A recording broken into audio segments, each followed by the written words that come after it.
अब धुंधकारी 5 वेश्याओं में लिप्त हो गया। पापाचारी दुराचारी तो है ही है। 5 वेश्याएं कौन सी हैं बताएं?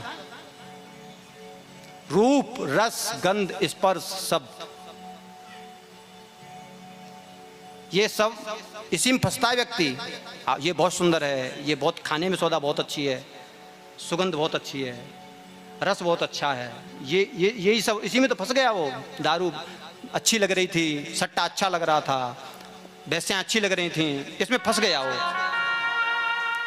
अब जो गलत कामों में फंसेगा उसकी दुर्गति तो होगी ही होगी, लेकिन उसकी पूर्ति नहीं होगी। दुर्गति तो होगी लेकिन पूर्ति नहीं होगी, पूर्ति नहीं होती गलत काम वाले की। प्राप्त को पर्याप्त समझोगे तो संतुष्टि हो जाएगी। जो प्राप्त है उसको पर्याप्त समझो। हाँ हाँ, और मिले और मिले और मिले, ये वृत्ति नहीं होनी चाहिए। ये वृत्ति होगी तो जरूर आपसे काम गलत कराएगी।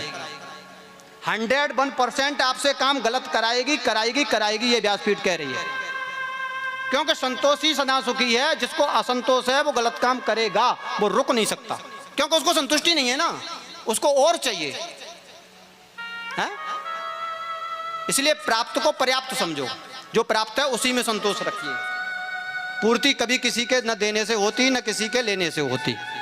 तो आज गोकर्ण जी महाराज ऐसा समझा रहे थे। तो आज वो वेश्याओं में फंस गया। वेश्याओं की पूर्ति करते करते आज वेश्याओं ने कहा कि देखो, ये किसी दिन खुद तो मरेगा और हमको भी मारे पाएगा। बोले क्यों? क्योंकि भाई लफंगा है, बदमाश है, चोर है। तो उन 5 वेश्याओं ने मिलकर के धुंधकारी को पहले खूब सारी दारू पिलाई। पीता तो था ही, और पिलाई। क्योंकि किसी को आजकल आपने देखा होगा, हमने जो घटनाएं देखी हैं, किसी को अगर मारना हो तो वो हमेशा पहले दारू पिलाता है।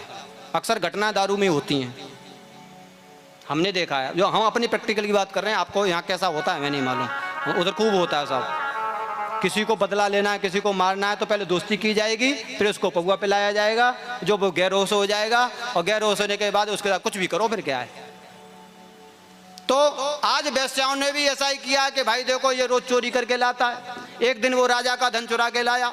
राजा का धन चुरा के लाया तो उससे पूछा, भाई चोर कहाँ से चुरा के लाए हो? बोले कि आज तो बड़ा हाथ मारा है, बहुत माल मिला है। बोले तभी तुम पूछ रहे हैं कितना माल लाए कहाँ से? बोले राजा के घर चोरी किए। वेश्याओं ने कहा कि भाई राजा के यहाँ चोरी की है, अगर ये पकड़ा गया तो हम भी मारे जाएंगे, इसलिए इसका निपटारा करो।